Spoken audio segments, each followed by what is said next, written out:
नमस्कार। ये है कहानियों का अद्भुत संसार किस्सा कहानी और किस्सा कहानी में मैं मंजीत ठाकुर आपको सुना रहा हूँ कहानी रावण की, जिसे उपन्यास की शक्ल में लिखा है आचार्य चतुरसेन शास्त्री ने और इसका नाम है वयं रक्षामः। इस उपन्यास में अब तक आपने सुना कि राम और रावण का युद्ध अपने चरम पर पहुंच गया है, कुंभकर्ण मारा जा चुका है और मेघनाद अब वैश्वानर यानी भगवान शिव की पूजा करने के लिए एक गुफा में निकल पड़े हैं। अब क्या होता है सुनिए आगे।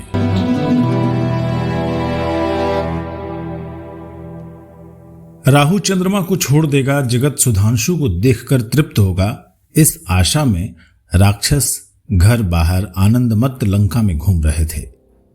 उनके हर्षनाद, जय कल्लोल, वीणा, मुरज, मुरली नाद, वेद ध्वनि, आह्लाद प्रस्तार देख, हाथी घोड़ों सेना का प्रचंड घोष, दुंदुभि का मेघ गर्जन, भेरी स्वर सुन सुनकर पिंजरबद्ध कुकरी की भांति असहाया भय त्रस्ता पति व्युक्ता राम सखी सीता विधुमुखी जनक नंदिनी अशोक कानन में शोक विदग्धा बैठी भाग्य के झकझोरों में उलझी अकेली अश्रुपात कर रही थी।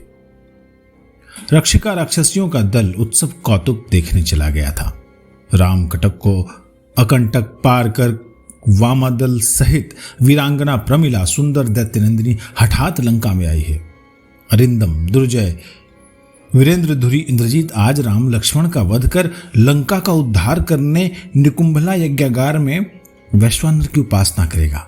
ये सब समाचार उस तक भी कृत विकृत होकर पहुंच रहे थे। इस शत्रुपुरी में कौन उसका सहायक है, कौन उस साध्वी के दुखी को देखने आता है। उसके लिए भागीरथ प्रयत्न कर दुर्लंघ समुद्र को शिलाओं में बांध धीर वीर दृढ़ प्रतिज्ञ राम वानर कटक लेकर आए। दो बार महाबली दुर्जय रावणी ने उन्हें परास्त कर मृत्युवाणों से भींधा है। आज फिर वो अजय भीम विक्रमेंद्रजीत रुद्र सानिध्य में संपन्न वैश्वानर वरलब्ध राघवेंद्रों के प्राणों का वैरी संपूर्ण राक्षस कटस संभार सुपन्न कर रहा है। हाय, आज तो प्रलय ही हो जाएगी। कौन काल समर में आज राघव बंधुओं की रक्षा करेगा। अरे मुझ हतभागिनी के लिए आर्यपुत्र के प्राण दो बार संकट में पड़ चुके हैं। अब आज क्या होगा कौन जानता है। अरे किसी ने भरत को हमारे इस विपदा की सूचना दी या नहीं।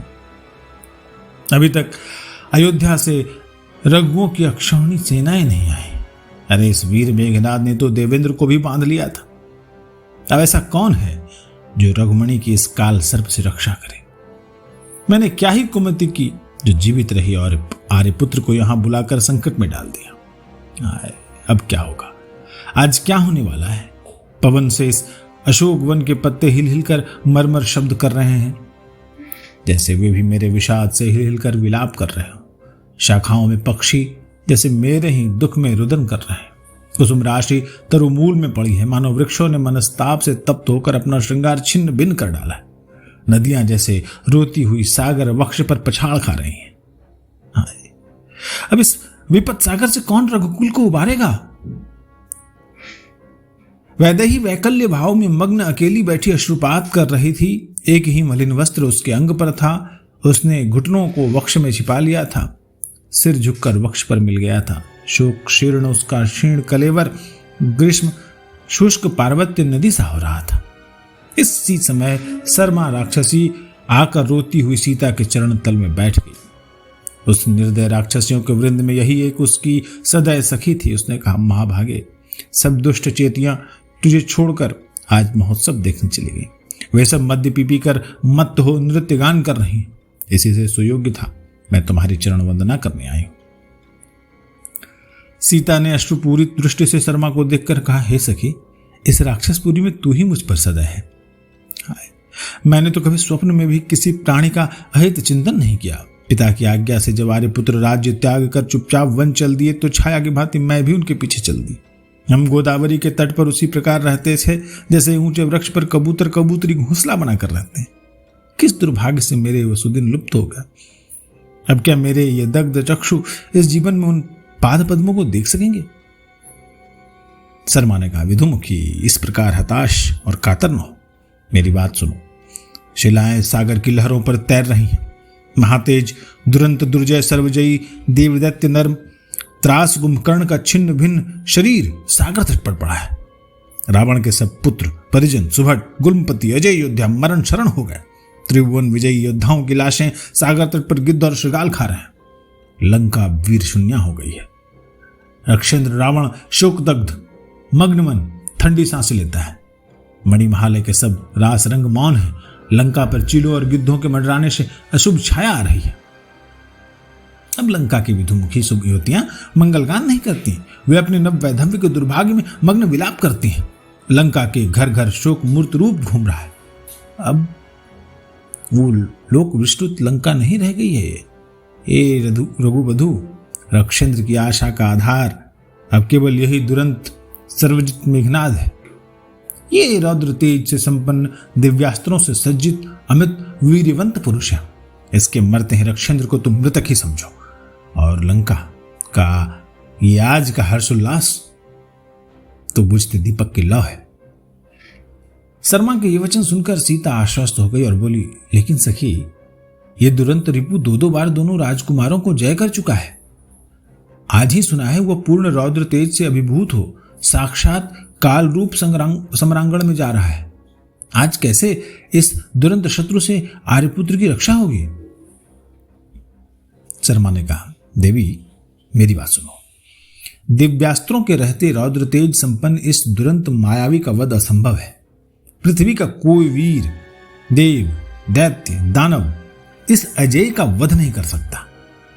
फिर उसने सीता के कान के पास मुख लाकर मंद स्वर में कहा, अभी कुछ क्षणों में यह दुरंत रावणी शस्त्र रहित नुकुंभला यज्ञगार में एकाकी जाएगा। यही समय है कि राघवेंद्र किसी तरह वहां पहुंचकर उसका वध कर डालें। अभी सूर्योदय नहीं हुआ है, परंतु प्रभात होने में देर नहीं है। मणिमहालय की दुंदुभियां बज रही हैं। अभी वीरेंद्र मातृपद वंदना करने जाएगा। पीछे वो नुकुंभला यज्ञगार में एकाकी निरस्त्र बैठकर वैश्वानर को आहुति देगा। इसमें उसे आधा याम समय लगेगा। अभी भी यदि राघवेंद्र को कोई सूचना दे दे और राघवेंद्र ये दुस्साहस कर सके तो निश्चय ही यह मृत्युंजय मरण शरण हो सकता है। सीता ने विकल भाव से शर्मा का हाथ पकड़ लिया। उन्होंने कहा, सखी, यह सत्य है कि यह अवसर चूका सो चूका। तू ही ये प्राणांतक उद्योग मेरे लिए किया कर तो हो सकता है, नहीं तो नहीं। मैं ही करूंगी वैदेही, तुम निश्चिंत रहो। मैं तुम्हारा दुख नहीं देख सकती। तुम्हारे भाग्य से रघुमित्र गदापाणि धीर विभीषण राम की सेवा में है। चाहे तो अनायास ही गुप्त रूप से निरापद राघवेंद्र को या उसके भ्राता को निकुंभला यज्ञगार के अगम क्षेत्र में ले जा सकते हैं, जो सहस्त्र भट रक्षित है और जहां बिना अनुमति के वायु का भी प्रवेश नहीं हो सकता। इतना कहकर शर्मा तुरंत वहां से अदृश्य हो गई। वैकल्य विकल भाग्य दग्धा एकाकिनी प्रिय वियोगिनी वैदेही आशा निराशा के झूले में झूलती सी वहीं रह गई। इसके बाद क्या हुआ सुनिए अगले एपिसोड में। यह आवाज थी मंजीत ठाकुर की। आप सुन रहे थे व्यंग रक्षामा।